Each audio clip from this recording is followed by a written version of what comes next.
guess I wanted to talk a little bit about how I came to write the book.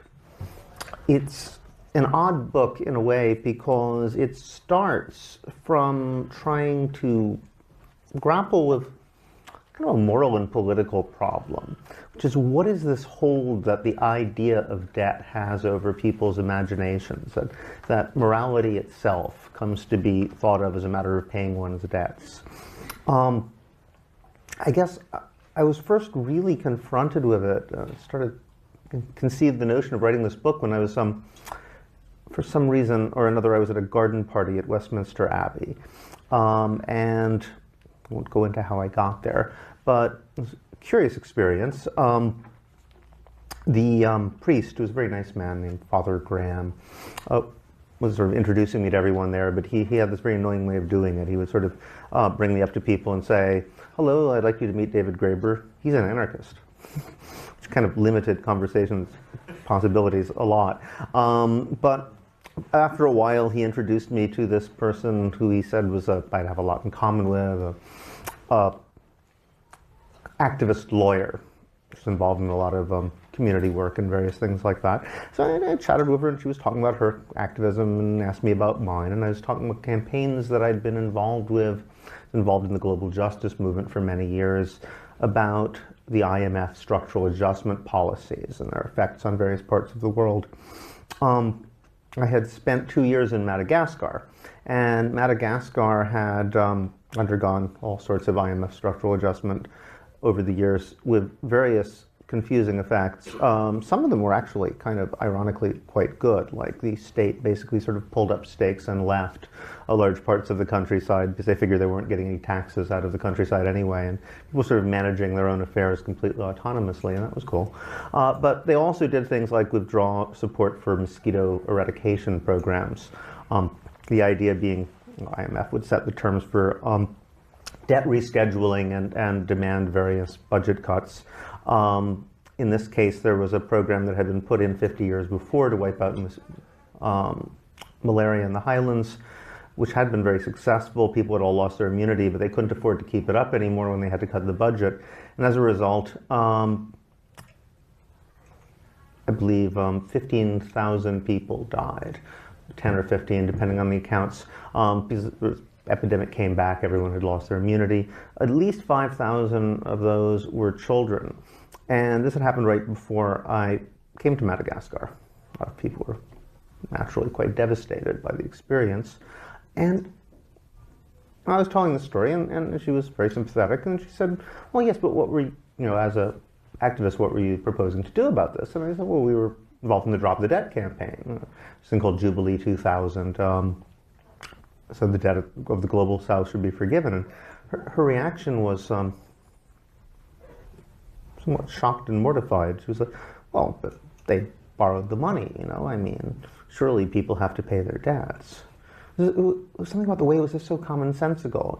And, as an activist, your first reaction when you see this is say, "Oh, that conversation, oh, right.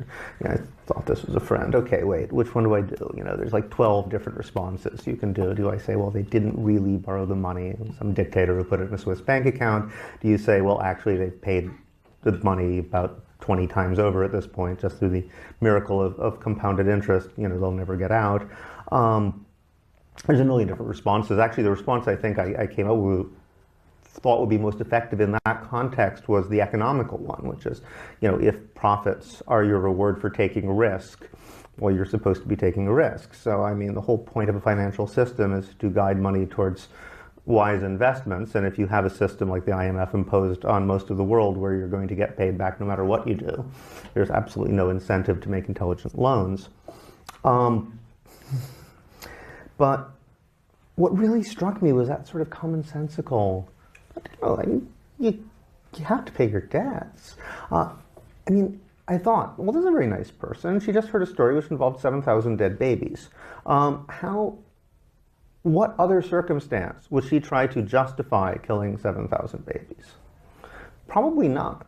So what is it about the idea of debt that it can justify things in people's minds that you'd almost never imagine defending otherwise?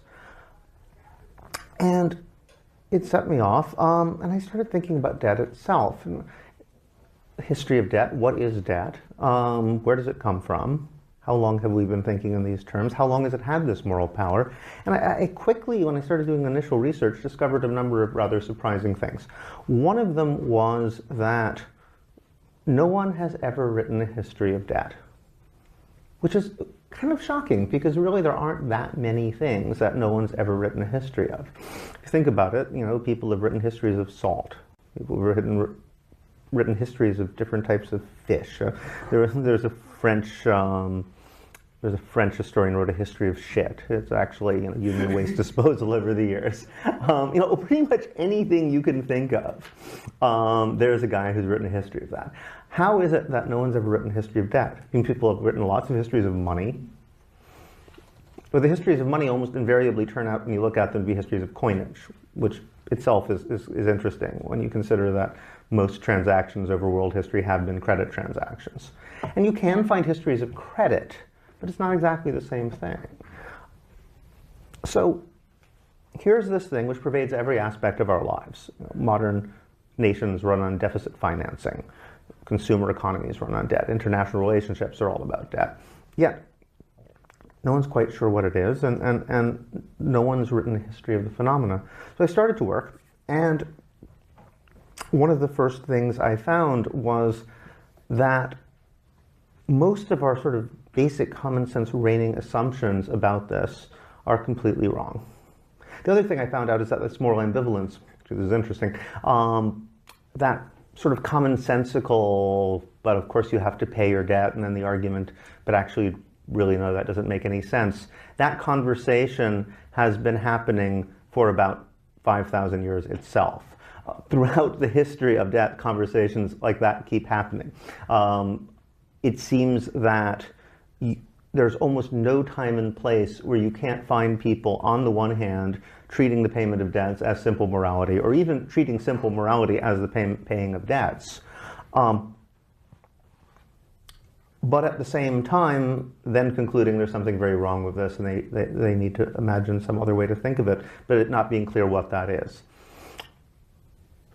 I could multiply examples endlessly, but one or two will just give you the idea. Plato's Republic.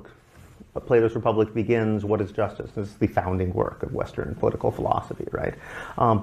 And sort of wealthy arms manufacturer, Kephalos, his name actually means capital. He says, oh, that's simple. Just pay your debts and don't lie. And that's justice. Socrates blows that one out of the water right away, of course. He says, well, okay, some guy lends me his sword, and then he goes violently insane and wants it back to kill people. Like, do I give it back? Of course not. And probably I'll make up some lie as to why I can't.